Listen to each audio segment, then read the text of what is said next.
This is the biggest weirdo I know. Keep it going for Chris Atkins, guys. Chris Atkins. I love this guy. Come on, come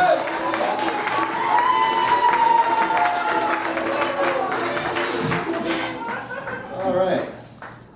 I'll say it again. I'm so happy to not be a pedophile. Yeah! That's what we call a callback.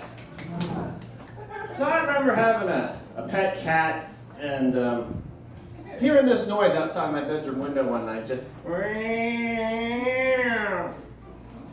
and I've never heard cats having sex before. So I'm convinced, oh, he's being attacked. I gotta go save him. Not just ruin his fucking night. Because I'm one of those few people that, like, I don't believe in cutting your roommate's balls off because they kind of remember that shit. So I run outside, I open my apartment door, I see him around the corner, and he's going like full Caligula on a black short hair. He's just concentrates like, how's it going, Chris? It was a stray though, so she's like, oh fuck, a human. He's like, I know the guy, he's fine.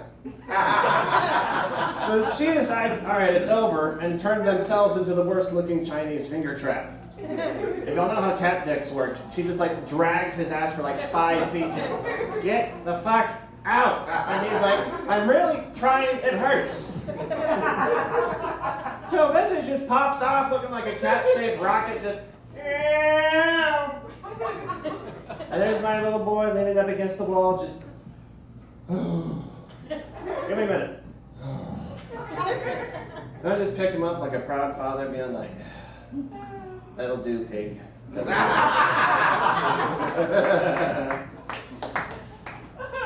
Applause break, I'll take it from the front row. So, who all knows what a dung beetle does and why? It collects poop to get laid. So, like, guys, we make money for the same thing. But what if, you know, Spider-Man had been bitten by a radioactive dung beetle? I bet he would have cleaned up a lot more.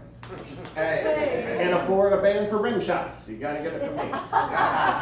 So, but the other part, the whole time, he's just gonna be running around town harassing people, putting his head under bathroom stalls, being like, come on man, just 2 more ounces and I'll leave you alone. Because he's gotta make his gift for Mary Jane. So later when he shows up at her house, she just opens the door tired of, well, his shit.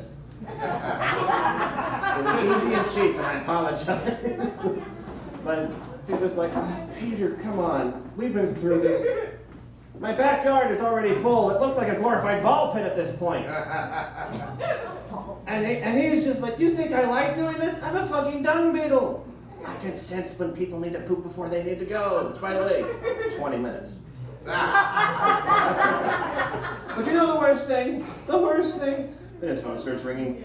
Dung man, dung man, dung man. Hello? Yes, Mr. Mayor.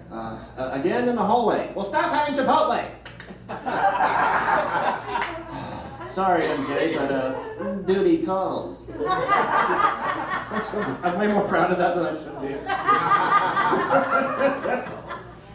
So I'm actually excited for the Harry Potter remake because not for any of their actual real, like they're going to be able to go into the backstories of lesser known characters. Like my favorite, Hagrid's dad.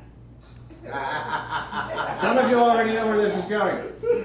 For those who don't, Hagrid's dad is half human and half giant. Which means his dad, that man, hooked up with a 25-foot tall woman and lived. He's just staring at the world's tallest vagina. I'm gonna make it work. But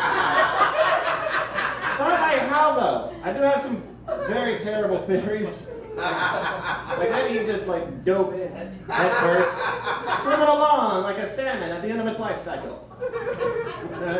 It's very crafty. And, or maybe it's a little known fact that the giant vagina is at the bottom of the foot, and he just latched down like a koala. Just love at first cuddle. Or my personal favorite, he just pulled out his wand, Use that classic enlargement charm, ejaculosaur. Gave himself one massive hog and starts hawking that meat like a Diagon Alley vendor. Giant dick, magically enhanced, taking on all challengers. That's when from behind him you just hear this. I'll do it.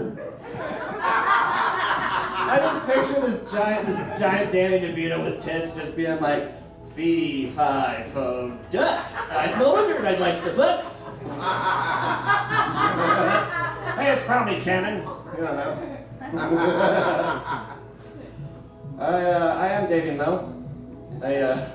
Contrary to popular belief, I am dating a black woman from Brazil. Oh. And I do apologize for the half of the front row that I brought with me. Because I like my women the way I like my Arabica mix. Black, Brazilian, and sometimes a little bitter when I hold out on the cream. So the other day...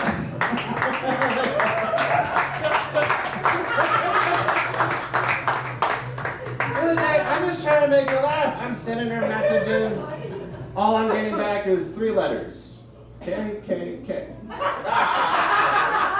So I had to ask her, baby, do you know what that means in this country? And she's like, oh, I'm sorry, I was speaking Portuguese. And I was like, oh, okay. Yeah, turns out in Brazil, they don't say ha ha ha or LOL. They say ka ka ka, which they abbreviate as KKK. So I found myself in the most rarest of precarious situations of being a white man explaining the Ku Klux Klan to my black Brazilian girlfriend. Here's what I went with. All right, baby, first off, they like dressing up as spooky ghosts. And she just goes, like Carnival? No. Not like Carnival. Then I thought, you know what? Crosses. They like crosses. She goes, like church!